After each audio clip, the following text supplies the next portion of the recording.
JavaScript में आपने काफ़ी कुछ बेसिक कवर कर लिया है और अब ज़रूरत है कुछ एडवांस कॉन्सेप्ट समझने की, जिसमें से एक कॉन्सेप्ट है कॉल बैक हेल के बारे में।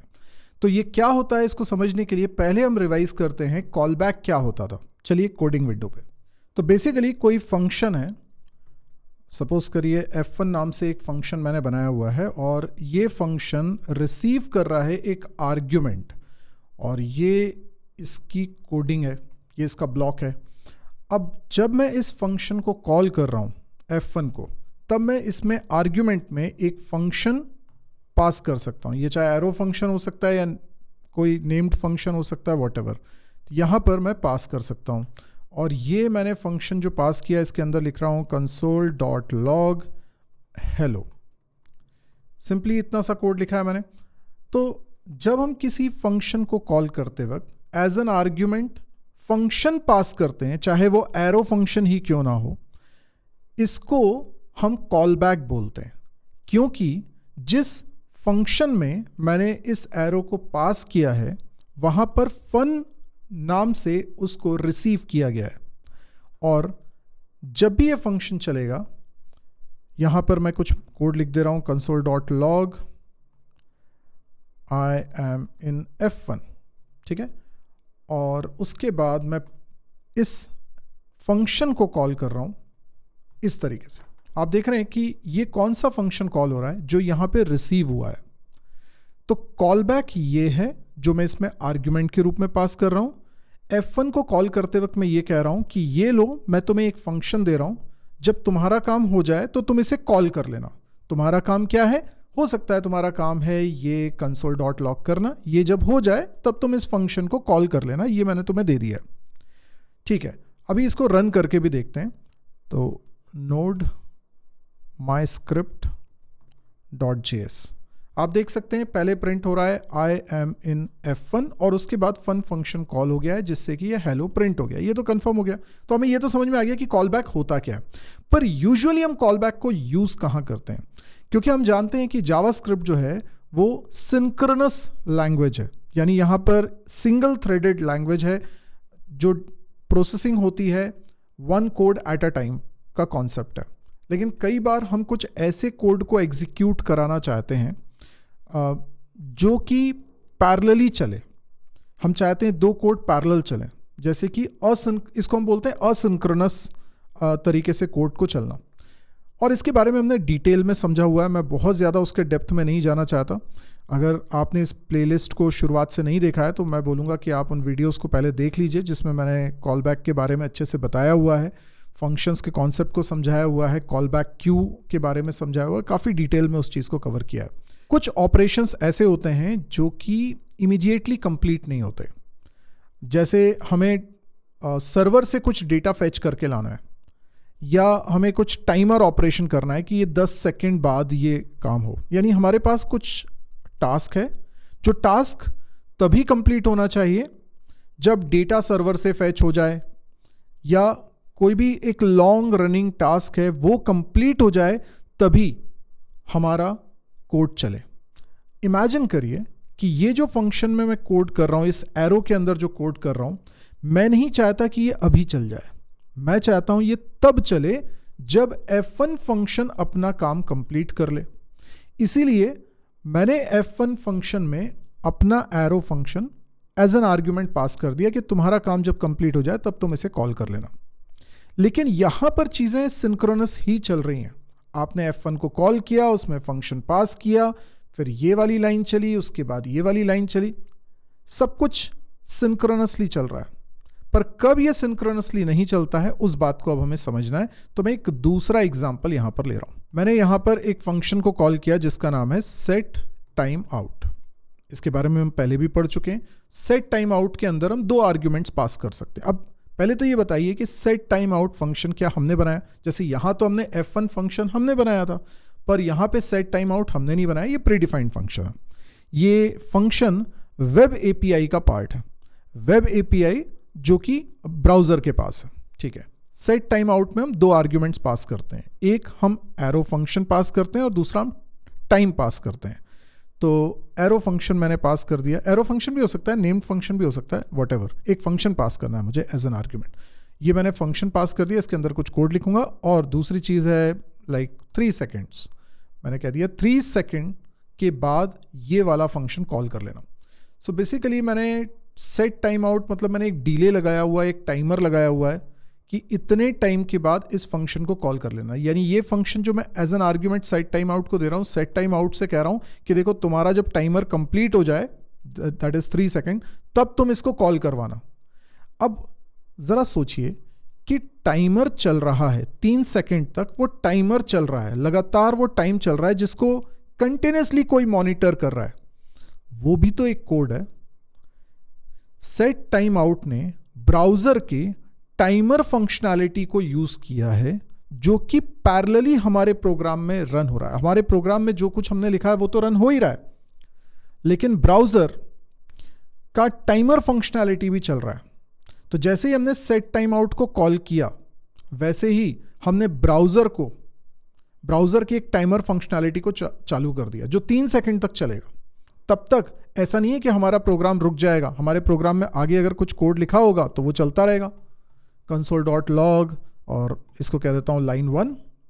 इसी तरीके से मैं कुछ और लाइंस लिख देता हूँ, जैसे लाइन 2, लाइन 3, यहाँ पे लिख देता हूँ लाइन 2, लाइन 3। अभी आप देख रहे हैं तो क्या हुआ कि जावास्क्रिप्ट में पहली लाइन चली set time out, set time out चला तो सेट टाइम आउट ने ब्राउजर की एक टाइमर फंक्शनैलिटी, हाइपोथेटिकली सोच लीजिए एक टाइमर फंक्शनैलिटी उसको कॉल कर लिया, तो वो चल रही है और सेट टाइम आउट का काम खत्म हो गया। सेट टाइम आउट को बस इतना ही करना था कि वो ब्राउजर की कोई फंक्शनैलिटी को ट्रिगर करना था और कुछ भी काम नहीं था, वो वापस आ गया और हमारा जावास्क्रिप्ट इंजन अगली लाइन को एग्जीक्यूट करने लगता है। अब आप कहोगे कि जावास्क्रिप्ट का इंजन अगली लाइन को एग्जीक्यूट कर रहा है और उधर ब्राउजर टाइमर फंक्शनैलिटी को चला रहा है, ये दोनों काम तो पैरेलल हो रहे हैं। जावास्क्रिप्ट इंजन दोनों काम नहीं कर रहा है पैरेलल, जावास्क्रिप्ट इंजन तो एक ही काम कर रहा है जो कि इस वाली लाइन को एग्जीक्यूट कर रहा है, दूसरा काम तो ब्राउजर कर रहा है। जावास्क्रिप्ट इंजन के पास सिंगल थ्रेड होगी, लेकिन ब्राउजर के पास तो मल्टीपल थ्रेड्स का ऑप्शन है, तो उसने टाइमर फंक्शनैलिटी को पैरेलल चलाया। इसी चीज को हम असिंक्रोनस जावास्क्रिप्ट बोल रहे हैं। तो जावास्क्रिप्ट इंजन तो एक बार में एक ही चीज चलाएगा, उसमें कोई दो राय नहीं है, वो कभी मल्टी थ्रेडेड नहीं होता, वो कभी दो कोड को एक साथ रन नहीं करता। लेकिन ब्राउजर पैरेलली रन कर रहा है, तो वो हमें एक फील दे रहा है कि उधर भी वो कोड चल रहा है, इधर भी ये कोड चल रहा है, तो ये पैरेलल चल रहा है। ठीक है, अब ब्राउजर की टाइमर फंक्शनैलिटी 3 सेकंड बाद ओवर हो जाएगी, तो वो क्या करेगी, जो हमने यहां पर एरो फंक्शन प्रोवाइड किया है, वो एरो फंक्शन को वो कॉल बैक क्यू में पहुंचा देगा। ठीक है, मतलब ब्राउजर ही कॉल बैक क्यू में पहुंचा देगा। मीनवाइल हमारी ये लाइन 1 भी चल गई, लाइन 2 भी चल गई, लाइन 3 भी चल गई। जब तक ये तीनों लाइंस नहीं चल जाएंगी तब तक event loop callback queue में से इस एरो फंक्शन को उठा के फंक्शन एग्जीक्यूशन कॉन्टेक्स्ट बना के कॉल स्टैक में नहीं लाएगा। मैंने क्या बोला, मैंने कहा कि जैसे ही ये एरो फंक्शन 3 सेकंड जैसे ही हो गया, तो ब्राउजर ने 3 सेकंड के बाद इस एरो फंक्शन को कॉल बैक क्यू में पहुंचा दिया। चलाना अभी स्टार्ट नहीं हुआ है, कॉल बैक क्यू में पहुंचा दिया कि ये अब रेडी है चलने के लिए। और हम पहले ही पढ़ चुके हैं कि जो भी कोड रन होना है जावास्क्रिप्ट के अंदर, उसे कॉल स्टैक में आना पड़ेगा, और कॉल स्टैक में अभी भी ये वाला कोड चल रहा है। ठीक है, वहां जो एग्जीक्यूशन कॉन्टेक्स्ट है वो इस वाले कोड को अभी रन करवा रहा है। तो जब तक ये सारा कोड चल नहीं जाएगा तब तक event loop callback queue में जो एरो फंक्शन आ चुका है उसको पिक नहीं करेगा। जब ये तीनों लाइंस चल जाएंगी, 3 नहीं 50 लाइन भी होती, तो जब ये पूरी 50 लाइन चल जाती, उसके बाद ही event loop callback queue में से एरो फंक्शन को उठाएगा और उसका फंक्शन एग्जीक्यूशन कॉन्टेक्स्ट बनाएगा और उसको कॉल स्टैक में रखेगा। तब जाके इसका एग्जीक्यूशन स्टार्ट होगा। इसके एग्जीक्यूशन में मान लीजिए मैं लिख देता हूं console.log एरो फंक्शन। ठीक है, तो ये प्रिंट हो जाएगा, तो हमें पता चल जाएगा कि एरो फंक्शन चला है। तो ये कब प्रिंट होना चाहिए? लाइन 1, लाइन 2, लाइन 3 के बाद, ठीक है। 3 सेकंड के बाद होगा ऑब्वियसली, लेकिन लाइन 1, लाइन 2, लाइन 3 हो जाने के बाद। तो इसको चला के देखते हैं एक बार। देखें, लाइन 1, लाइन 2, लाइन 3 हो गया, उसके बाद मौका लग रहा है और एरो फंक्शन आ रहा है, 3 सेकंड का गैप हो रहा है। तो बेसिकली कॉल बैक को हम पास कर रहे हैं जैसे सेट टाइम आउट में, और ऐसे बहुत सारे और भी फंक्शंस हो सकते हैं, और कुछ काम पैरेलल चल रहा है। हम कह रहे हैं कि सेट टाइम आउट, तुमने जो काम इनिशिएट किया है वो जब कंप्लीट हो जाएगा तब ये कॉल बैक को हम रन करेंगे, ठीक है। तो ये कॉल बैक का कॉन्सेप्ट है। अब हमें ये बात तो समझ में आ गई, ये सब हमने रिवाइज किया, ये पहले भी हम देख चुके हैं। अब यहां पर इस बात को समझिए कि सेट टाइम आउट ने ब्राउजर के जिस फंक्शनैलिटी को कॉल किया, जिसको हम टाइमर फंक्शनैलिटी बोल रहे हैं, उसे अपना काम खत्म करने में 3 सेकंड लग रहे हैं। सोचिए, ऐसे और भी काम सोच सकते हो कि हम डेटाबेस से कुछ डेटा फेच कर रहे हैं, कुछ वैलिडेशन का काम हो रहा है, कुछ ऐसा काम हो रहा है जो लॉन्ग रनिंग टास्क है। वो जब हो जाएगा तब हमारा कॉल बैक चलेगा, उससे पहले नहीं चलेगा। अगर ये असिंक्रोनस जावास्क्रिप्ट का कॉन्सेप्ट इंप्लीमेंट नहीं किया जाता, ये कॉल बैक्स का कॉन्सेप्ट इंप्लीमेंट नहीं किया जाता, तो फिर क्या होता? फिर हमारी जावास्क्रिप्ट का कोड जब रन होता तो वो किसी लॉन्ग रनिंग टास्क को जैसे ही कॉल कर देता, जब तक वो टास्क कंप्लीट नहीं होता आगे का कोड नहीं चलता। Are you getting my point? अगर सब कुछ जावास्क्रिप्ट इंजन में ही चल रहा होता तो जावास्क्रिप्ट जैसे ही लॉन्ग रनिंग टास्क को कॉल करता, तो वो लॉन्ग रनिंग टास्क जब तक कंप्लीट नहीं होगा जावास्क्रिप्ट का आगे का कोड नहीं चलेगा, क्योंकि वो सिंगल थ्रेडेड है। तो इससे क्या हो जाता है? हैंग हो जाता, अनरिस्पॉन्सिव हो जाता, बहुत देर तक हमारा जावास्क्रिप्ट के आगे का कोड रन ही नहीं होता।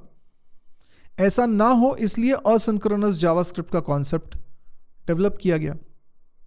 तो callbacks are very important. तो हो सकता है कि हमारा जावास्क्रिप्ट में हमने कुछ ऐसा कोड लिखा हुआ है जिसमें हम उस डेटा को यूज़ कर रहे हैं जो डेटाबेस से फैच करके लाना है। ऑब्वियसली बात है कि हमारा कोड तब तक नहीं चल सकता जब तक कि डेटाबेस से डेटा फैच होके ना आ जाए। जस्ट इमेजिन करिए, कोई भी एक ऐसा काम है कि डेटाबेस से जब डेटा फैच होकर आ जाएगा, उस डेटा को यूटिलाइज करते हुए मेरा आगे का जावास्क्रिप्ट का कोड चलना चाहिए। अब ज़रा सोचिए कि मुझे वेट करना ही पड़ेगा ना, जब तक डेटाबेस से डेटा फैच होके नहीं आ जाता है तब तक मुझे वेट करना ही पड़ेगा। मैं आगे का कोड कैसे चला दूं? तो मैंने वो आगे का कोड एक फंक्शन में लिख दिया। अब मैंने कहा ये फंक्शन तब कॉल होना चाहिए जब डेटाबेस से डेटा फैच होकर आ जाए। अब डेटाबेस से डेटा फैच होने का अगर हम इंतजार करें और जावास्क्रिप्ट का आगे का कोड चले ही नहीं, तो ये ब्लॉकिंग बिहेवियर हो जाएगा। इसी को ब्लॉकिंग बिहेवियर कहते हैं कि भैया जावास्क्रिप्ट वेट कर रही है, जब तक वहां से डेटा फैच होके नहीं आ रहा है तब तक रुकी हुई है, आगे का कोई भी कोड नहीं चल रहा। तो हम ऐसा नहीं चाहते।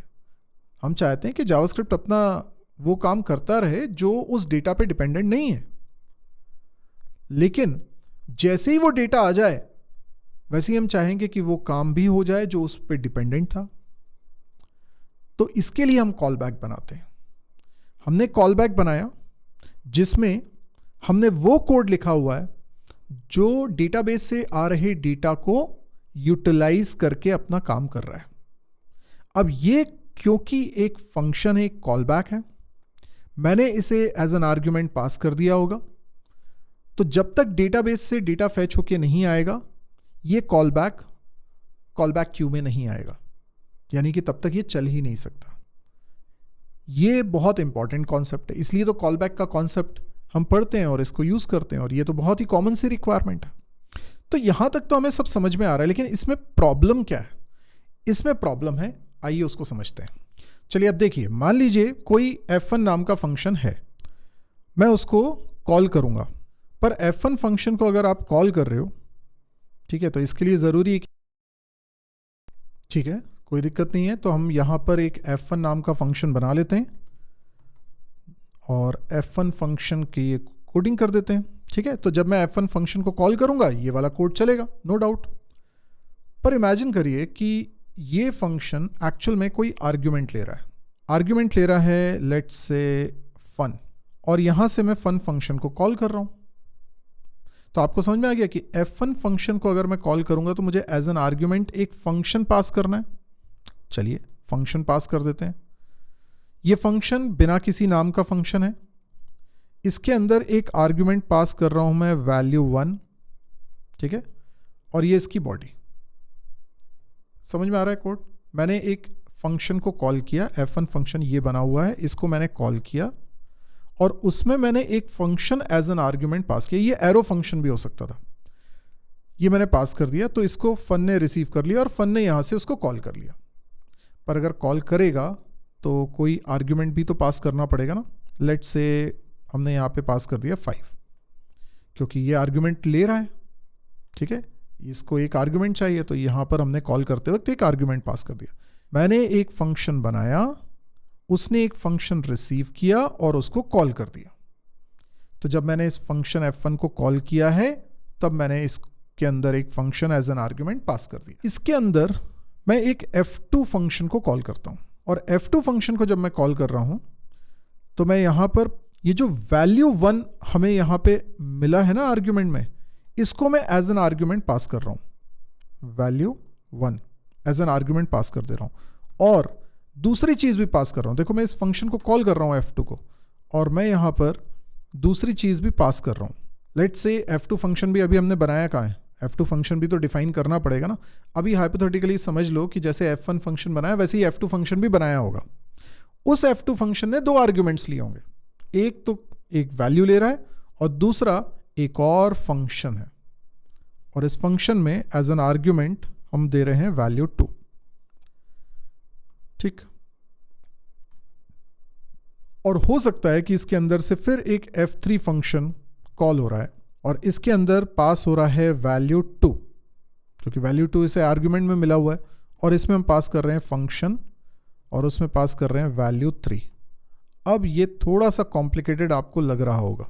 फिर मैं बोल रहा हूं कि इसके अंदर से भी एक f4 फंक्शन कॉल करते हैं, उसमें हम वैल्यू 3 को यूज करते हैं और एक फंक्शन पास कर रहे हैं जिसमें वैल्यू 4 है, और ये इसकी बॉडी। और इसके अंदर सिंपली मैं लिख दे रहा हूं console.log। पहले तो ये समझिए कि ये कोड आपको थोड़ा प्रॉब्लम दे रहा है समझने में, थोड़ा सा टिपिकल लग रहा है। हाँ, टिपिकल तो है, ये इजी तो नहीं है समझने के लिए। अब यहां पर मैंने f1 फंक्शन आपको बना के एक आइडिया दिया कि ऐसा कुछ बनेगा। ऐसे ही f2, f3, f4 फंक्शन भी बने होंगे, ठीक है, मान लीजिए ऐसा। अब जरा सोचिए कि यहां पे हो क्या रहा है। f1 फंक्शन हमने कॉल किया, उसको मैंने एज एन आर्ग्यूमेंट एक फंक्शन दे दिया।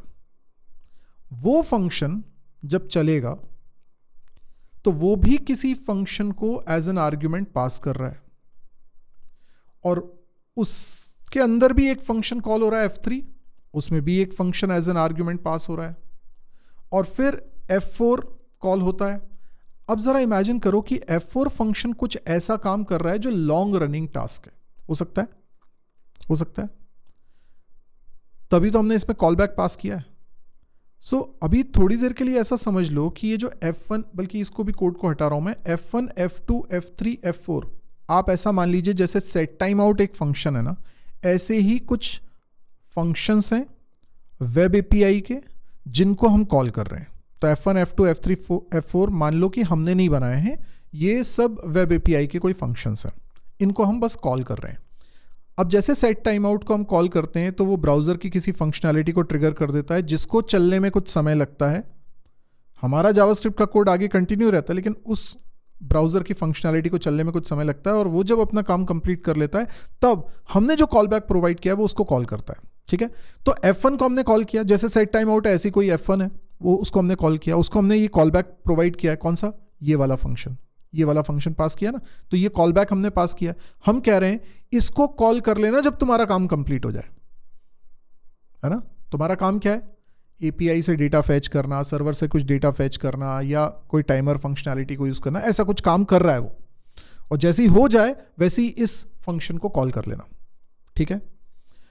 जब ये फंक्शन कॉल होगा तब ये वाला कोड चलेगा इसके अंदर का, पक्की बात है? ठीक है। और जब ये कोड चलेगा तो फिर से F2 कॉल हो रहा है। F2 कॉल हो रहा है मतलब कि ब्राउजर की फिर कोई फंक्शनैलिटी ट्रिगर हो गई, उसको भी मैंने एक फंक्शन कॉल बैक दे दिया है और उससे कहा है कि जब तुम्हारा काम कंप्लीट हो जाए तब तुम मेरे कॉल बैक को कॉल करवा देना। ठीक है। उसका जब काम खत्म होगा तब वो इस कॉल बैक को चलाएगा और इसके अंदर F3 को कॉल करने की स्टेप लिखी हुई है। F3 भी कुछ फंक्शनैलिटी ब्राउजर की ट्रिगर कर देगा और वो हो जाने के बाद वो हमारे इस कॉल बैक को कॉल करेगा। अब ये एक सीक्वेंस, एक चेन नहीं बन रही है कि एक कॉल बैक खत्म हो जाएगा ना उसके बाद ही दूसरा कॉल बैक चल सकता है। ठीक है। एक असिंक्रोनस जॉब जब कंप्लीट हुआ तब उसने हमारे कॉल बैक को कॉल किया, तब जाके अगला कॉल बैक का नंबर लगेगा। एक सीक्वेंस हो रहा है ना, एक चेन हो रही है ना। ये अंदर वाला फंक्शन मुझे बताओ, ये वाला कॉल बैक तब तक नहीं चल सकता था ना जब तक बाहर वाला कॉल बैक कॉल ना हो जाए। तो यूजुअली ऐसा होता है कि हम कुछ ऐसे असिंक्रोनस जॉब करते हैं जिनके रिजल्ट पे अगला असिंक्रोनस जॉब डिपेंडेंट है। मेरी बात समझ में आई? एक असिंक्रोनस जॉब हमने कराया, उससे जो रिजल्ट आया उसको यूटिलाइज करके अगला असिंक्रोनस जॉब करना है। तो अगला वाला जॉब तब तक स्टार्ट नहीं हो जब तक पहला वाले का रिजल्ट ना आ जाए। तो डिपेंडेंट हुआ ना, इसीलिए इस तरीके की नेस्टिंग करनी पड़ती है और ये काफी नेस्टेड हो रहा है। F3 कब कॉल होगा? जब ये वाला कॉल बैक चलेगा। और ये वाला कॉल बैक कब चलेगा? जब F2 ने जिसको ट्रिगर किया है वो अपना काम कंप्लीट कर ले। है ना थोड़ा कॉम्प्लिकेटेड? ओके। तो ऐसे करते हुए F4 कॉल होता है। F4 भी किसी ब्राउजर की किसी फंक्शनैलिटी को ट्रिगर कर देता है, उसको ये वैल्यू 3 प्रोवाइड कर देता है। वैल्यू 3 जो पिछले कॉल बैक से आया है। अब जब ये फंक्शनैलिटी खत्म हो जाएगी तब इस कॉल बैक को कॉल करवा लिया जाएगा और तब जाके ऑल डन प्रिंट होगा। ऑल डन तब होगा ना जब सारे कंप्लीट हो जाएंगे। ये नेस्टेड हो रहा है और इसको देखो जरा, कोड को देखो तो ये आपको ऐसे में एक पिरामिड जैसा नहीं लग रहा? इसी को बोलते हैं पिरामिड ऑफ डूम या फिर कॉल बैक हेल। तो शॉर्ट में अगर कोई पूछे कि भाई कॉल बैक हेल क्या होता है, तो मल्टीपल असिंक्रोनस फंक्शंस एक के अंदर एक कॉल हो रहे होते हैं, नेस्टेडली कॉल हो रहे होते हैं। इससे इस तरह का स्ट्रक्चर बनता है और ये हार्ड टू अंडरस्टैंड है। इसको रीड करके समझने में दिक्कत जाती है। इस तरह के कोड को मेंटेन करने में दिक्कत जाती है। इस तरह के कोड में बग्स होना बहुत नॉर्मल है। जब हमें कोड ठीक से समझ में आने में बहुत स्ट्रेस हो रहा है तो फिर सोच के देखो कि इस तरह के कोड में अगर कुछ गलतियां हो रही होंगी तो उसको पकड़ना कितना मुश्किल होगा। इसीलिए इसको बोलते हैं कॉल बैक हेल। और ये आप सोचो कि ये सिचुएशंस बहुत बार आती हैं कि भाई डेटाबेस से कुछ डेटा फेच करा है, उस डेटा को यूज करके अगला ऑपरेशन करेंगे। वो अगला ऑपरेशन एक एपीआई को कॉल करेगा, वहां से डेटा फेच करके लाएगा, उससे तीसरा ऑपरेशन होगा। ऐसा बहुत होता है। तो जब ऐसा बार बार हो रहा है तो इस तरह की सिचुएशन आ रही है तो कॉल बैक हेल तो हो रहा है। अब बात यह है कि कॉल बैक हेल अगर इतना प्रॉब्लमेटिक है तो इसका कोई तोड़ भी होगा? बिल्कुल है। इसको सॉल्व करने के लिए 3 तरीके जावास्क्रिप्ट आपको देती है। पहला तरीका, आप नेम्ड फंक्शन यूज कर लो। दूसरा तरीका, आप प्रोमिसेस का कॉन्सेप्ट यूज करो। तीसरा तरीका, आप असिंक अवेट का यूज करो। अब इसमें ये तीनों ही कॉन्सेप्ट बड़े तगड़े हैं। हालांकि पहला वाला थोड़ा सिंपल है, उसको मैं अभी समझा देता हूं, और प्रोमिसेस और असिंक अवेट को आगे के लेसन में कवर करता हूं। लेकिन वो जुड़े हुए लेसन होंगे इस कॉन्सेप्ट से। आपको ये समझ में आना चाहिए कॉल बैक हेल क्या है, क्योंकि कॉल बैक हेल की प्रॉब्लम को सॉल्व करने के लिए ये सारे कॉन्सेप्ट बने। तो अब हम पहले देखते हैं कि अगर नेम्ड फंक्शन होता तो इसमें कैसे ये सिंप्लीफाई हो जाता।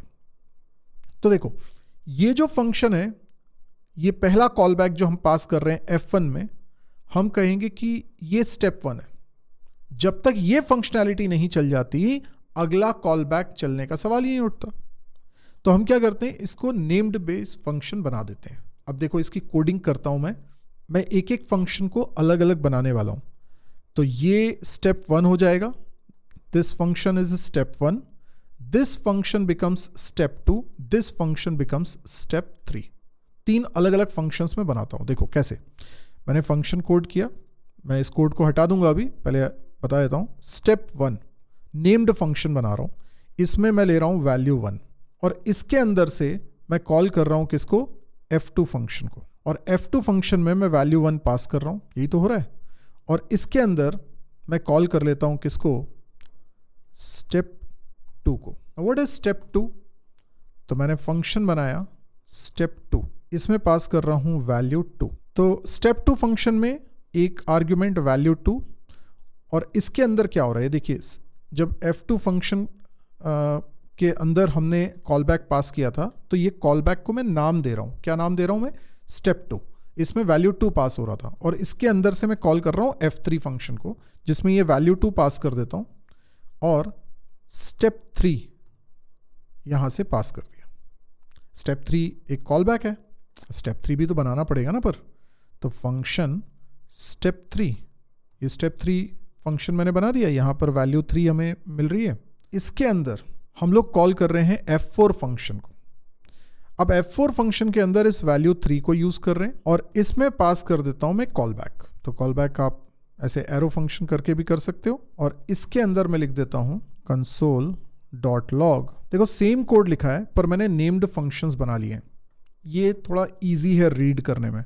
अब आप सोचिए कैसे हो रहा होगा। अभी इस कोड को हम चाहे तो कमेंट कर सकते हैं, और यहाँ से आप सोचो कि सबसे पहले फंक्शन कॉल हो रहा है f1।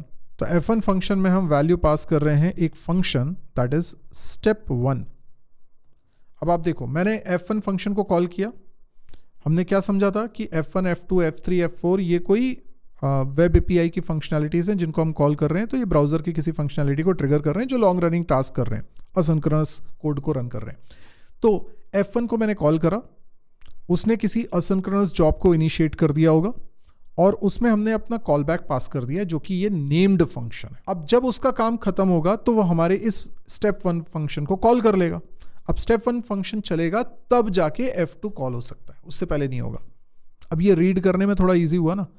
अब जब ये स्टेप 1 फंक्शन चलेगा तो उसमें हम फिर एक f2 फंक्शन को कॉल कर रहे हैं जो कि वेब एपीआई का फंक्शन है, और उसमें हम पास कर रहे हैं रिजल्ट ऑफ प्रीवियस फंक्शन, जो यहाँ पर आया है ना वैल्यू 1 वो, और वैल्यू 1 के साथ साथ हम यहाँ पर स्टेप 2 को पास कर रहे हैं। f2 फंक्शन ने ट्रिगर कर दिया होगा ब्राउजर की कोई फंक्शनैलिटी, और वो वैल्यू 1 को यूज कर रही होगी, और उसमें हमने कॉल बैक पास कर दिया स्टेप 2। जब उस फंक्शनैलिटी का काम खत्म होगा तो वो स्टेप 2 को कॉल करवा लेगा और उसमें रिजल्ट को पास कर देगा, तो स्टेप 2 चलेगा। क्लियर हुआ? अब स्टेप 2 चलेगा तो उसे वो वैल्यू रिसीव हो गई, और यहां पर वो अगेन एक फंक्शनैलिटी को कॉल कर रहा है, वेब एपीआई की एक फंक्शनैलिटी को कॉल कर रहा है जो अगेन असिंक्रोनस जॉब कर रहा है। उसको वो रिजल्ट दे देता है वैल्यू 2, और एक कॉल बैक दे देता है स्टेप 3। बोलता है जब तुम्हारा काम खत्म हो जाए तब स्टेप 3 को कॉल कर लेना। उसने स्टेप 3 को कॉल कर लिया तो ये वाला कोड चलने लगता है। ठीक है, ये वाला कोड चलता है, और इस कोड के अंदर हम फिर एक फंक्शनैलिटी f4 को कॉल कर रहे हैं, वेब एपीआई की एक फंक्शनैलिटी, और उसमें हम ये रिजल्ट पास कर रहे हैं, और फिर उसमें हम ये कॉल बैक दे रहे हैं जो कि हमारा लास्ट कॉल बैक हो गया। मतलब देखो हो वही रहा है, लेकिन जो नेस्टेड तरीके से आपने लिखा था जिससे कि वो कॉल बैक हेल कहला रहा था, पिरामिड ऑफ डूम कहला रहा था, वो सिचुएशन नहीं है। सिर्फ कोड के अरेंजमेंट में चेंजेस हैं। ये अरेंजमेंट में चेंजेस करके कोड ज्यादा रीडेबल हो गया, ज्यादा मेंटेनेबल हो गया, बग इसमें आने के चांस कम है। तो ये एक तरीका है, हालांकि इस तरीके को ज्यादा लोग यूज नहीं करते हैं। ज्यादातर जो प्रोफेशनल तरीका हम यूज करते हैं वो है प्रोमिसेस का, असिंक अवेट का, इसलिए वो एडवांस टॉपिक भी हैं और बहुत इंपॉर्टेंट टॉपिक भी है। तो उनको हम कवर करेंगे अपने आगे के लेसन में। अगर आपको ये सीरीज पसंद आ रही है और आप इसको शुरुआत से फॉलो कर रहे हैं तो प्लीज़ आप चैनल को सब्सक्राइब करें, लाइक करें, कमेंट देकर बताएं, जितना ज़्यादा हो सकता है इसको शेयर करें, लिंक्डइन पे लोगों को बताएं सीरीज़ के बारे में। अगर आपको लगता है कि वाकई में सीरीज़ वर्थ है, वाकई में सीरीज़ इन डेप्थ है, तो आप ज़रूर इसके बारे में बताइए। लिंक सारे आपको डिस्क्रिप्शन सेक्शन में मिल जाएंगे, आप उनको एक बार ज़रूर चेक कर लीजिएगा, जहाँ से आप नोट्स वगैरह भी डाउनलोड कर सकते हैं। तो आज के लिए इतना ही, नेक्स्ट लेसन में फिर मिलते हैं। Thank you, good bye.